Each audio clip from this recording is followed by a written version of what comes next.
মহান আল্লাহ তাআলা, তিনি ছাড়া দ্বিতীয় কোনো ইলাহ নেই। তিনি চিরঞ্জীব, তিনি অনাদি সত্তা। ঘুম তো দূরের কথা, সামান্য তন্দ্রাও তাকে আচ্ছন্ন করে না। আসমান সমূহ ও জমিনে যা কিছু আছে তার সবকিছুরই একচ্ছত্র মালিকানা তাঁর। কে এমন আছে যে তার দরবারে বিনা অনুমতিতে সুপারিশ করবে? তাদের বর্তমান ভবিষ্যতের সবকিছুই তিনি জানেন।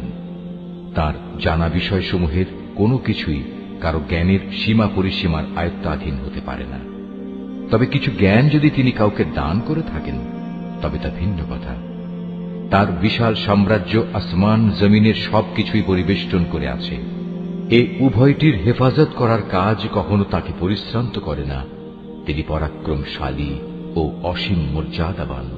আল্লাহর দ্বীনের ব্যাপারে কোনো জোর জবরদস্তি নেই, কারণ সত্য এখানে মিথ্যা থেকে পরিষ্কার হয়ে গেছে।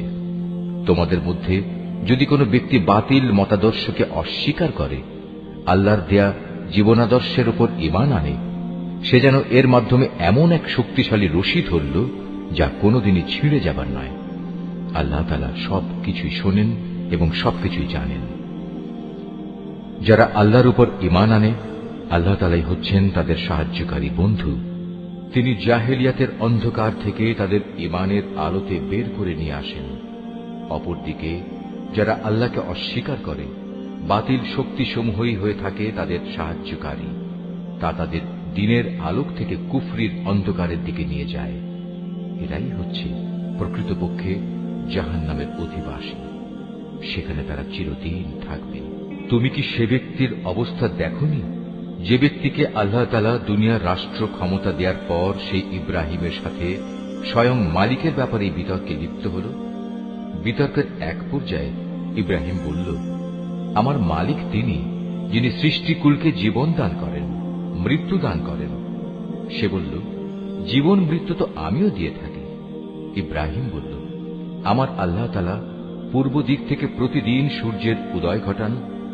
একবার তুমি তা পশ্চিম দিক থেকে বের করে দেখাও তো। এতে সত্য অস্বীকারী ব্যক্তিটি হতভম্ব হয়ে গেল।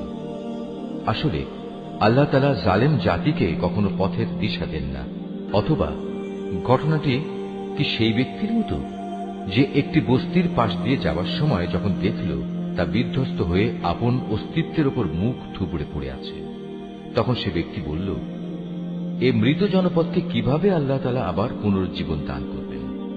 এক পর্যায়ে আল্লাহ তাআলা সত্যি সত্যি তাকে মৃত্যু দান করলেন এবং এভাবেই তাকে 100 বছর ধরে মৃত ফেলে রাখলেন। অতঃপর তাকে পুনরায় জীবিত করলেন। এবার জিজ্ঞেস করলেন, বলতে পারো তুমি কতকাল মৃত অবস্থায় কাটিয়েছ?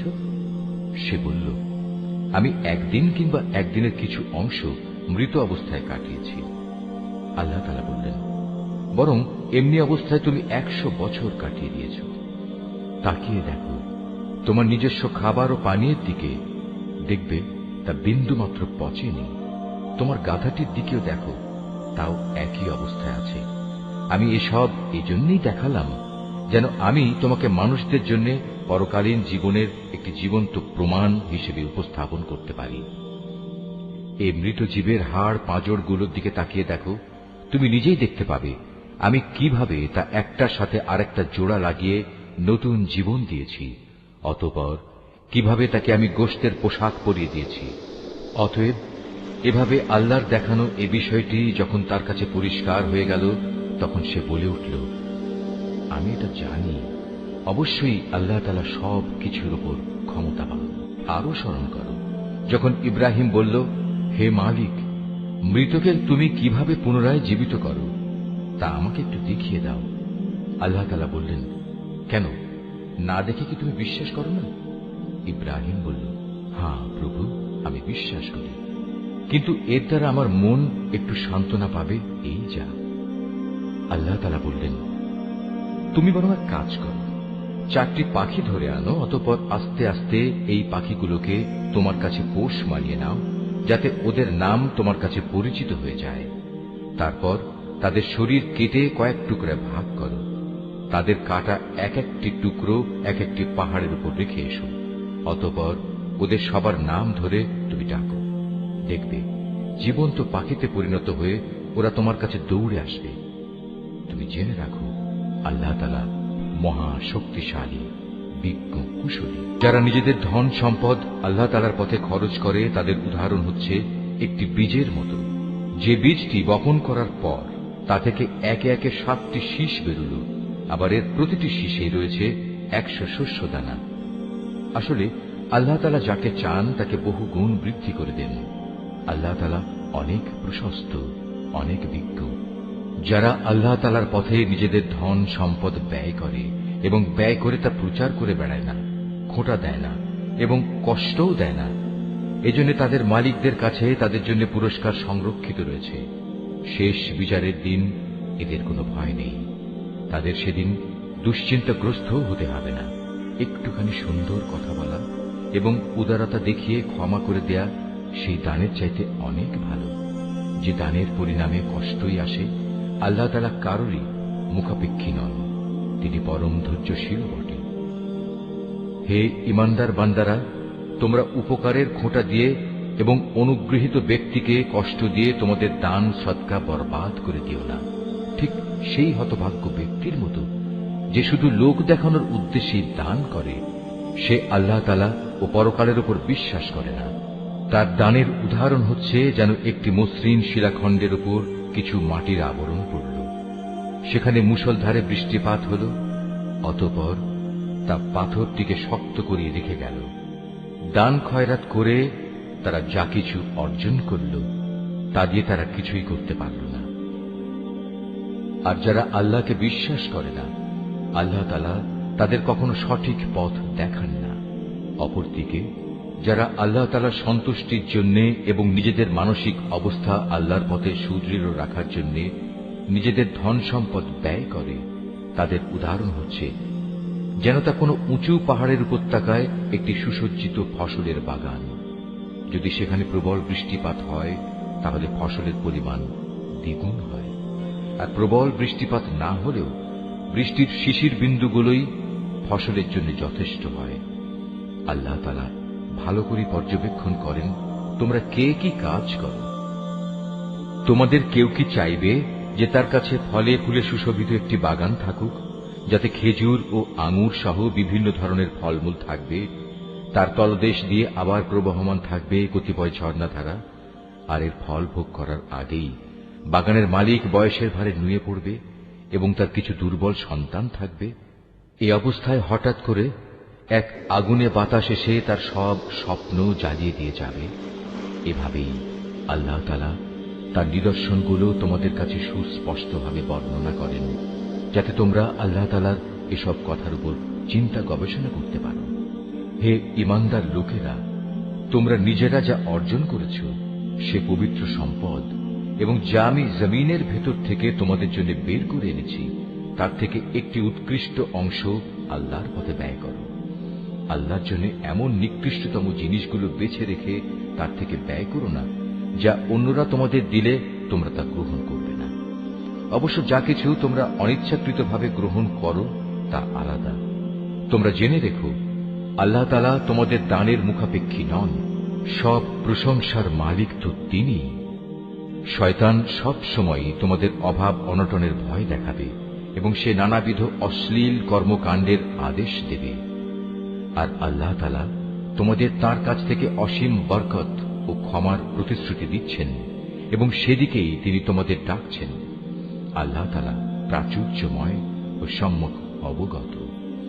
আল্লাহ তাআলা যাকে চান তাকে একান্তভাবে তার পক্ষ থেকে বিশেষ জ্ঞান দান করেন। আর যে ব্যক্তিকে আল্লাহ তাআলার সেই বিশেষ জ্ঞান দেওয়া হল, সে যেন মনে করে তাকে প্রচুর কল্যাণ দান করা হয়েছে। আর প্রজ্ঞা সম্পন্ন ব্যক্তি ছাড়া আল্লাহর এসব কথা থেকে অন্য কেউ কোনো শিক্ষায় গ্রহণ করতে পারে না। তোমরা যা কিছু খরচ করো আর যা কিছু খরচ করার জন্য মানত করো, আল্লাহ তাআলা অবশ্যই তা ভালো করেই জানেন। জালেমদের আসলেই কোনো সাহায্যকারী নেই। আল্লাহ তাআলা সন্তুষ্টির জন্য তোমরা যা কিছু দান করো তা যদি প্রকাশ্যভাবে মানুষদের সামনে করো তা ভালো কথা, তাতে কোনো দোষ নেই। তবে যদি তোমরা তা মানুষদের কাছে গোপন রাখো এবং চুপে চুপে অসহায়দের দিয়ে দাও, তা হবে তোমাদের জন্য উত্তম। এ দানের কারণে আল্লাহ তাআলা তোমাদের বহুবিধ গুনাহ খাতা মুছে দেবেন। আর তোমরা যাই করো না কেন, আল্লাহ তাআলা সবকিছু সম্পর্কে ওয়াকিবহাল রয়েছেন। যারা তোমার কথা শোনে না, তাদের হেদায়েতের দায়িত্ব তোমার উপর নয়, তবে আল্লাহ তাআলা যাকে চান তাকে সঠিক পথ দেখান। তোমরা যা দান সদকা করো, এটা তোমাদের জন্য কল্যাণকর, কারণ তোমরা তো এজন্যই খরচ করো যেন আল্লাহর সন্তুষ্টি অর্জন করতে পারো। তোমরা আজ যা কিছু দান করবে, আগামীকাল তার পুরোপুরি পুরস্কার তোমাদের আদায় করে দেয়া হবে। সেদিন তোমাদের উপর কোন রকম জুলুম করা হবে না। দান সদকা তো তোমাদের মাঝে এমন কিছু গরিব মানুষের জন্য, যারা আল্লাহর পথে এমন ভাবে ব্যাপৃত, যারা নিজেদের জন্য জমিনের বুকে চেষ্টা সাধনা করতে পারে না। আত্মসম্মান বোধের কারণে কিছু চায় না বলে অজ্ঞ মূর্খ লোকেরা এদের মনে করে এরা বুঝি সচ্ছল, কিন্তু তুমি এদের বাহ্যিক চেহারা দেখেই এদের সঠিক অবস্থা বুঝে নিতে পারো। এরা মানুষদের কাছ থেকে কাকুতি মিনতি করে ভিক্ষা করতে পারে না। তোমরা যা কিছুই খরচ করবে, আল্লাহ তাআলা তার যথার্থ বিনিময় দেবেন, কারণ তিনি সবকিছুই দেখেন। যারা দিনরাত প্রকাশ্যে ও সঙ্গোপনে নিজেদের মাল সম্পদ ব্যয় করে, তাদের মালিকের দরবারে তাদের এ দানের প্রতিফল সুরক্ষিত রয়েছে। তাদের উপর কোন রকম ভয়ভীতি থাকবে না, তারা চিন্তিতও হবে না। যারা সুদ খায়, তারা মাথা উঁচু করে দাঁড়াতে পারবে না। দাঁড়ালেও তার দাঁড়ানো হবে সে ব্যক্তির মতো যাকে শয়তান নিজস্ব পরশ দিয়ে দুনিয়ার লোভ লালসায় মোহাচ্ছন্ন করে রেখেছে। এটা এই কারণে যেহেতু এরা বলে ব্যবসা বাণিজ্য তো সুদের মতোই একটা কারবারের নাম, অথচ আল্লাহ তাআলা ব্যবসা হালাল করেছেন এবং সুদকে হারাম করেছেন। তাই তোমাদের যার যার কাছে তার মালিকের পক্ষ থেকে সুদ সংক্রান্ত এই উপদেশ পৌঁছেছে, সে অতঃপর সুদের কারবার থেকে বিরত থাকবে। আগে এ আদেশ আসা পর্যন্ত যে সুদ সে খেয়েছে তা তো তার জন্য অতিবাহিত হয়েই গেছে। তার ব্যাপার একান্তই আল্লাহ তাআলার সিদ্ধান্তের উপর। কিন্তু এরপর যে ব্যক্তি আবার সুদী কারবারে ফিরে আসবে, তারা অবশ্যই জাহান্নামের অধিবাসী হবে, সেখানে তারা চিরদিন থাকবে। আল্লাহ তাআলা সুদ নিশ্চিহ্ন করেন, অপরদিকে দান সৎকার পবিত্র কাজকে তিনি উত্তরোত্তর বৃদ্ধি করেন।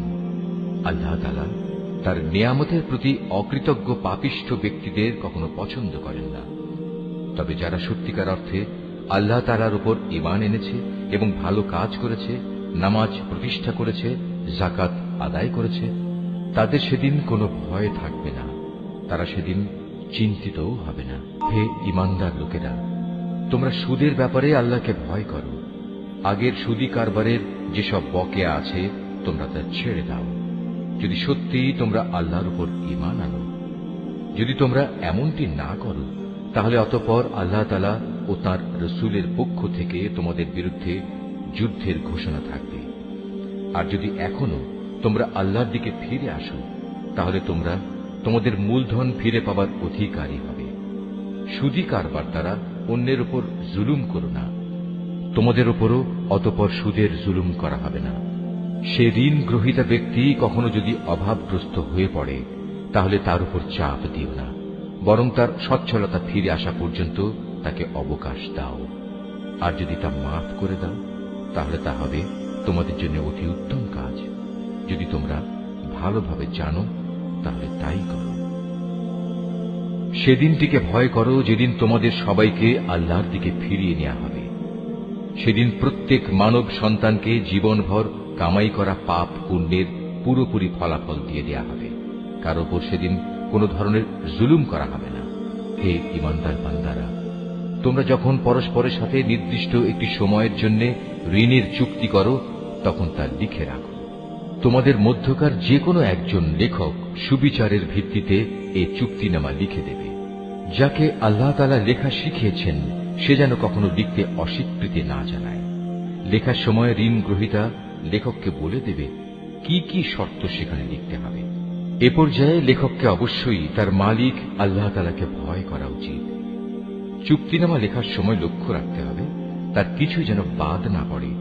যদি সে ঋণ গ্রহীতা অজ্ঞ মূর্খ এবং সব দিক থেকে দুর্বল হয়, অথবা চুক্তিনামার কথাবার্তা বলে দেওয়ার ক্ষমতাই তার না থাকে, তাহলে তার পক্ষ থেকে তার কোনো অভিভাবক ন্যায়ানুগ পন্থায় বলে দেবে কি কি কথা লিখতে হবে। তদুপরি তোমাদের মধ্যে থেকে দুইজন পুরুষকে এ চুক্তিপত্রে সাক্ষী বানিয়ে নিও। যদি দুইজন পুরুষ একত্রে পাওয়া না যায়, তাহলে একজন পুরুষ এবং দুজন মহিলা সাক্ষী হবে, যাতে করে তাদের একজন ভুলে গেলে দ্বিতীয় জন তাকে স্মরণ করিয়ে দিতে পারে।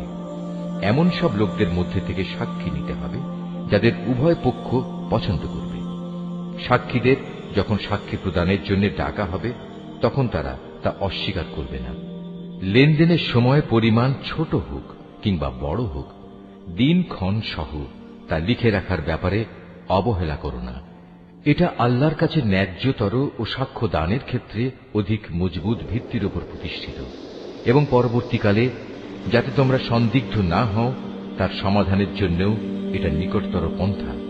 যা কিছু তোমরা নগদ হাতে হাতে আদান প্রদান করো, তা সব সময় না লিখলেও তোমাদের কোনো ক্ষতি নেই। তবে ব্যবসায়িক লেনদেনের সময় অবশ্যই সাক্ষী রাখবে। দলিলের লেখক ও চুক্তিনামার সাক্ষীদের কখনো তাদের মত বদলানোর জন্য কষ্ট দেয়া যাবে না। তারপরেও তোমরা যদি তাদের এ ধরনের যাতনা প্রদান করো, তাহলে জেনে রেখো তা হবে তোমাদের জন্য একটি মারাত্মক গুনাহ। এ ব্যাপারে আল্লাহ তাআলা তোমাদের সব কিছুই শিখিয়ে দিচ্ছেন, কেননা আল্লাহ তাআলা সব কিছুই জানেন। যদি তোমরা কখনো সফরে থাকো এবং এ কারণে ঋণের চুক্তি লেখার মতো কোনো লেখক না পাও, তাহলে চুক্তি লেখার বদলে কোনো জিনিস বন্ধক রেখে দাও। যখন তোমাদের কোনো ব্যক্তি অপর ব্যক্তিকে কোনো বন্ধকি জিনিসের ব্যাপারে বিশ্বাস করে, এমতাবস্থায় যে ব্যক্তিকে বিশ্বাস করা হয়েছে তার উচিত সেই আমানত যথাযথ ফেরত দেয়া এবং আমানতের ব্যাপারে আল্লাহ তাআলাকে ভয় করা, যিনি তার মালিক। তোমরা কখনো সাক্ষ্য গোপন করো না। যে ব্যক্তি তা গোপন করে সে অবশ্যই অন্তরের দিক থেকে পাপিষ্ঠ সাব্যস্ত হয়। বস্তুত আল্লাহ তাআলা তোমাদের যাবতীয় কাজকর্মের ব্যাপারে সম্যক অবগত রয়েছেন। আসমান জমিনে যা কিছু আছে তা সবই আল্লাহ তাআলার জন্য। তোমরা তোমাদের মনের ভেতরে যা কিছু আছে তা যদি প্রকাশ করো কিংবা তা গোপন করো, আল্লাহ তাআলা একদিন তোমাদের কাছ থেকে এর পুরোপুরি হিসাব গ্রহণ করবেন। এরপর তিনি যাকে ইচ্ছা তাকে মাফ করে দেবেন, আবার যাকে ইচ্ছা তাকে তিনি শাস্তি দেবেন। আল্লাহ তাআলা সব কিছুর উপর ক্ষমতাবান। আল্লাহর রসূল সে বিষয়ের উপর ঈমান এনেছে যা তার উপর তার মালিকের পক্ষ থেকে নাযিল করা হয়েছে, আর যারা সে রসূলের উপর বিশ্বাস স্থাপন করেছে তারাও সে একই বিষয়ের উপর ঈমান এনেছে। এরা সবাই ঈমান এনেছে আল্লাহর উপর, তার ফেরেশতাদের উপর, তার কিতাব সমূহের উপর, তার রসূলদের উপর। তারা বলে, আমরা তার পাঠানো নবী রসূলদের কারো মাঝে কোন রকম পার্থক্য করি না। আর তারা বলে, আমরা তো আল্লাহর নির্দেশ শুনেছি এবং তা মেনেও নিয়েছি। হে আমাদের মালিক, আমরা তোমার ক্ষমা চাই এবং আমরা জানি আমাদের একদিন তোমার কাছেই ফিরে যেতে হবে। আল্লাহ তাআলা কখনো কাউকেই তার শক্তি সামর্থ্যের বাইরে কোনো কাজের দায়িত্ব চাপিয়ে দেন না। সে ব্যক্তির জন্য ততটুকু বিনিময় রয়েছে যতটুকু সে এ দুনিয়ায় সম্পন্ন করবে, আবার সে যতটুকু মন্দ দুনিয়ায় অর্জন করেছে তার উপর তার ততটুকু শাস্তি পতিত হবে। অতএব হে মোমেন ব্যক্তিরা, তোমরা এই বলে দোয়া করো, হে আমাদের মালিক, যদি আমরা কিছু ভুলে যাই, কোথাও যদি আমরা কোনো ভুল করে বসি, তার জন্য তুমি আমাদের পাকড়াও করো না। হে আমাদের মালিক, আমাদের পূর্ববর্তী জাতিদের উপর যে ধরনের বোঝা তুমি চাপিয়েছিলে তা আমাদের উপর চাপিও না। হে আমাদের মালিক, যে বোঝা বইবার সামর্থ্য আমাদের নেই তা তুমি আমাদের উপর চাপিয়ে দিও না। তুমি আমাদের উপর মেহেরবানি করো, তুমি আমাদের মাফ করে দাও, আমাদের উপর তুমি দয়া করো। তুমি আমাদের একমাত্র আশ্রয়দাতা বন্ধু। অতএব কাফেরদের মোকাবেলায় তুমি আমাদের সাহায্য করো।